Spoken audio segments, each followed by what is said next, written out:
Assalamualaikum warahmatullahi wabarakatuh. Video ini saya buat untuk memenuhi tugas investasi dari matkul hukum perlindungan hak konsumen yang diampu oleh Bapak Yudi Ahmad Basori. Sebelumnya perkenalkan, nama saya Pak Levi Ebadi Mameru dengan NIM 10224430 dari jurusan Hukum Ekonomi Syariah Fakultas Syariah.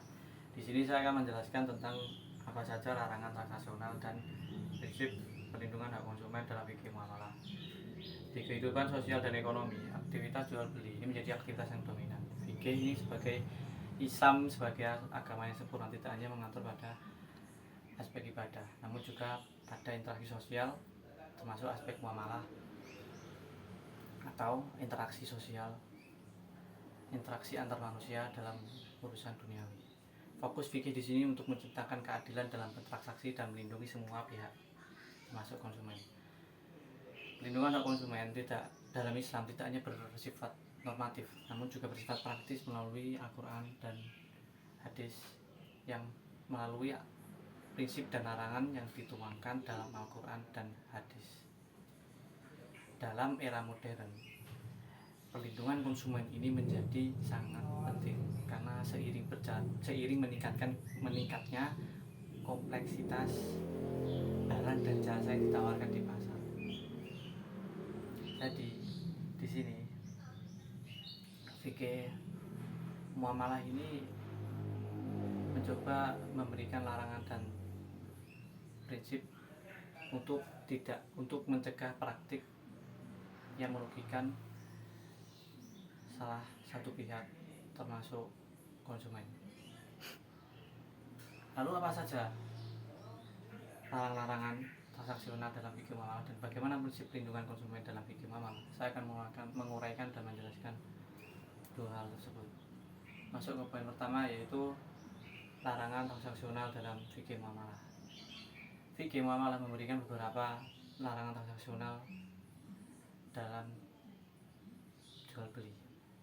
Ini dilakukan untuk membuat lingkungan jual beli yang sehat dan melindungi semua pelaku usaha dari kerugian, termasuk konsumen. Masuk kepada poin pertama, yaitu larangan gharar. Gharar ini adalah konsep dalam ekonomi dan fikih yang merujuk pada ketidakpastian, keraguan, dan ketidakjelasan barang yang diperjualbelikan.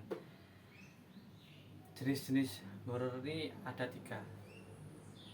Yang pertama yaitu ciri-cirinya, yang pertama yaitu barangnya tidak ada.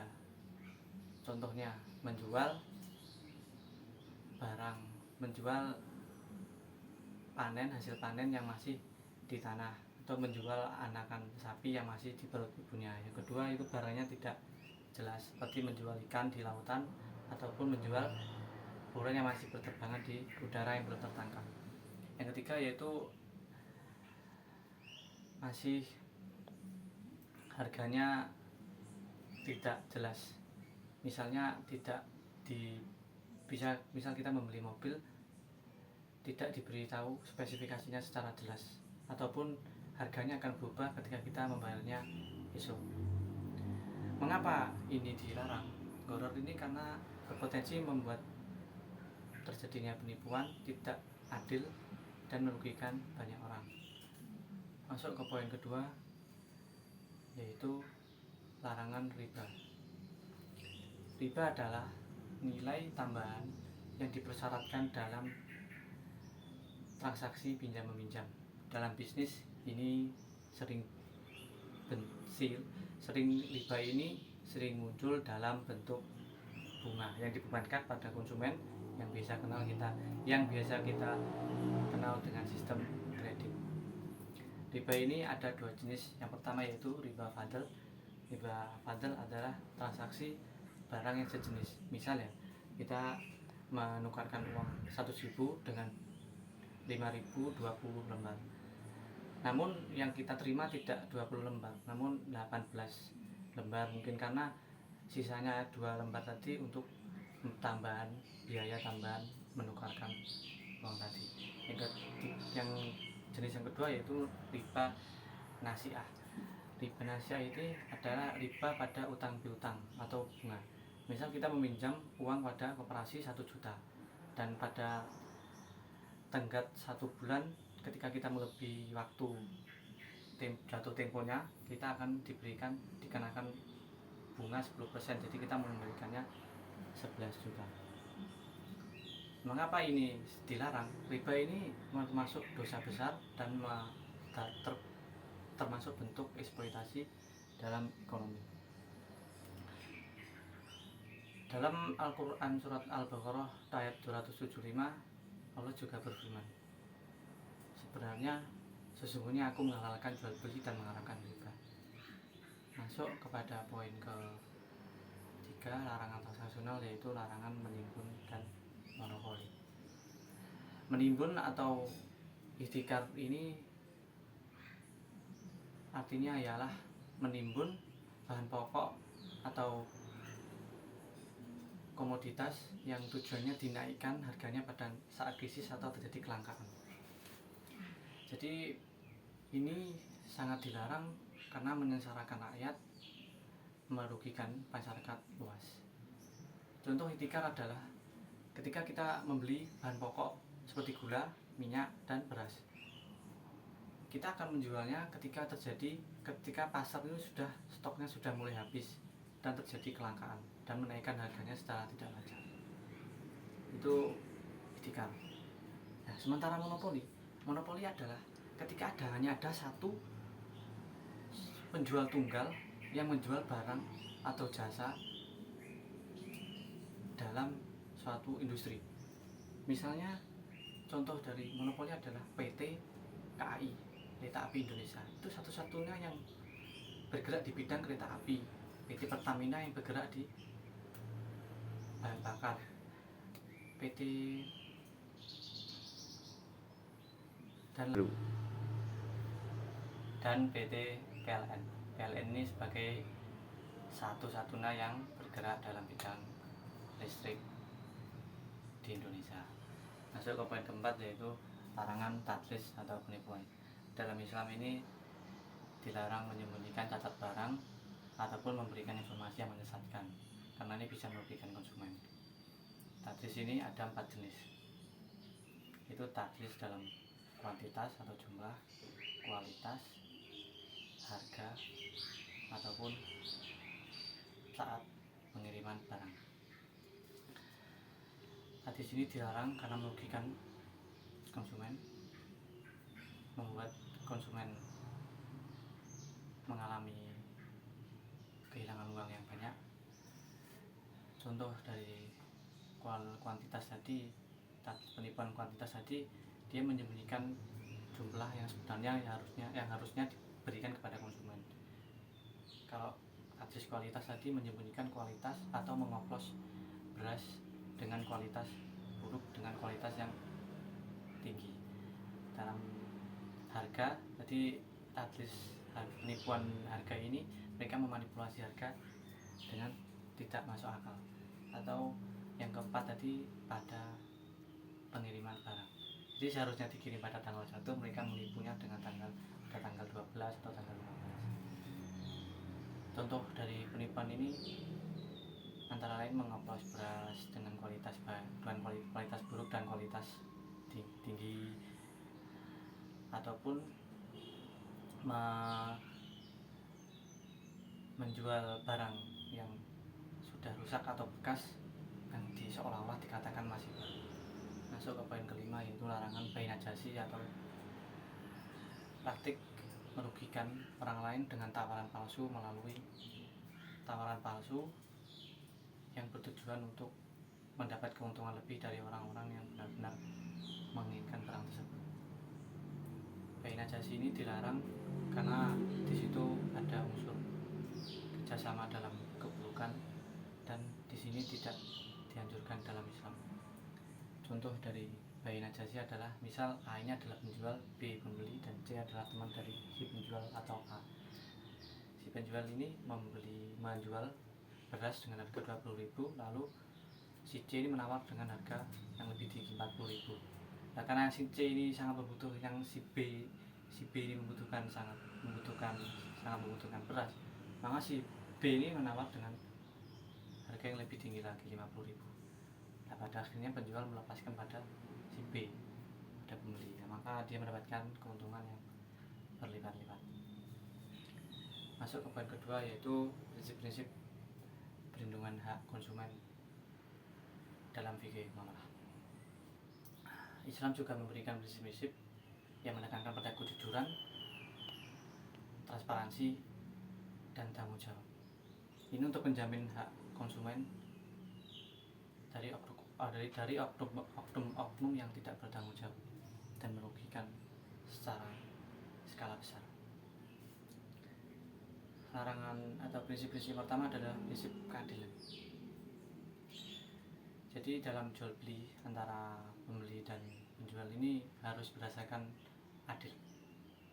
Pembeli harus membayar sesuai yang diberikan harga yang diberikan penjual, dan penjual harus tidak mengambil keuntungan yang tidak masuk akal dari pembeli. Tujuan keadilan ini adalah untuk memastikan penjual dan pembeli mendapatkan hak-haknya dan melaksanakan kewajibannya secara sehat. Contoh dari penerapan adil ini adalah dengan memasang harga secara jelas, informasi secara jelas, memberikan kompensasi jika ada barang yang rusak, atau mengembalikan uang dari pembeli tersebut, dan juga melakukan pelayanan yang tidak diskriminatif, tidak membedakan antara golongan, ras, atau suku, jadi disamaratakan semuanya. Masuk ke poin kedua, yaitu prinsip transparan. Jadi keterbukaan antara informasi penjual dan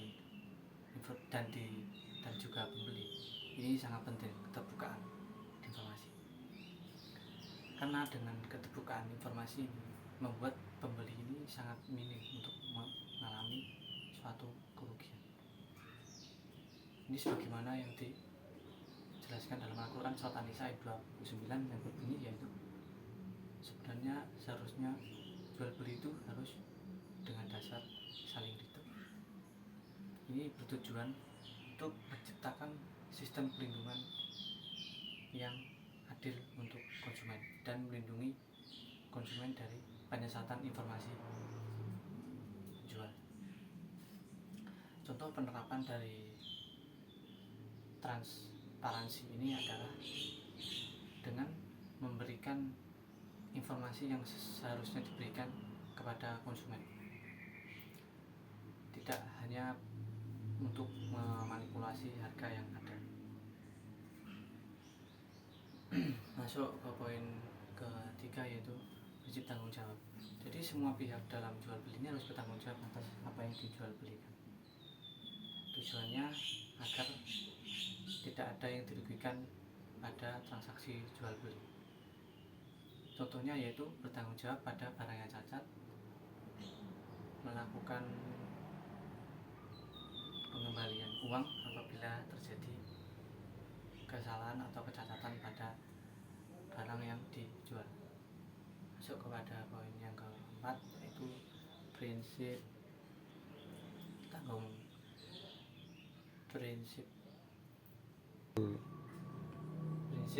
larangan berbuat kecurangan. Zolim atau berbuat curang dalam Islam ini berarti adalah bertindak yang bertujuan untuk merugikan pihak lain. Ini dilarang dalam Islam.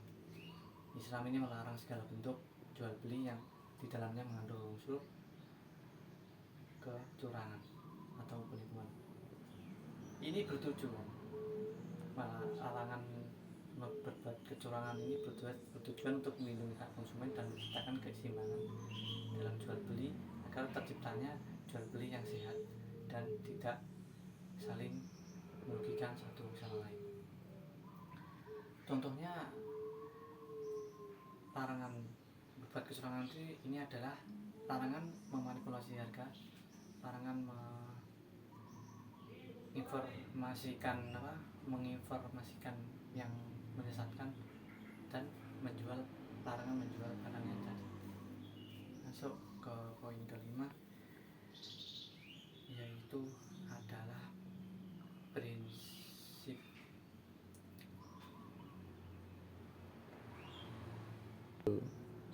khiyar. Prinsip khiyar ini berarti memberi hak pada konsumen untuk memilih, mengembalikan atau meminta ganti rugi atau barang yang lebih baru atau dalam kondisi yang baik, karena sebelumnya mendapat barang yang rusak atau cacat.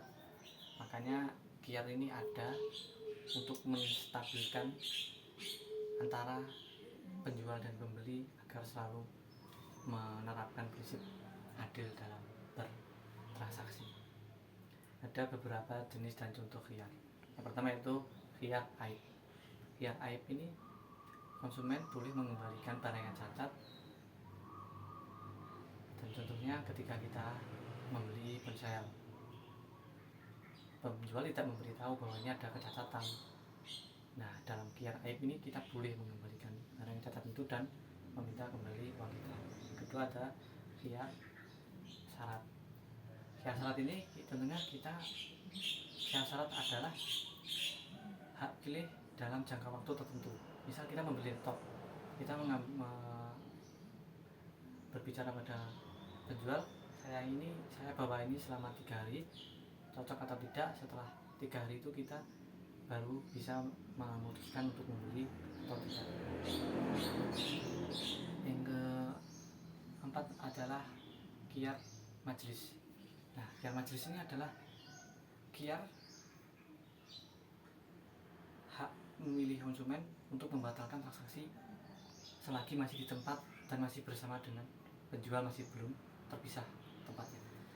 Contohnya kita membeli sayur-sayuran di pasar tradisional, kita sudah melakukan akad, sudah membayar, sudah deal, namun kita tidak jadi, ternyata ada yang mengirim ke rumah sayuran untuk kita masak, jadi kita membatalkan. Nah, ini dalam khiyar majlis itu diperbolehkan. Ini prinsip khiyar ini bertujuan untuk melindungi konsumen dari eksploitasi para oknum-oknum yang tidak bertanggung jawab, dan juga mewujudkan kemaslahatan antara penjual dan pembeli. Jadi kita bisa tarik kesimpulan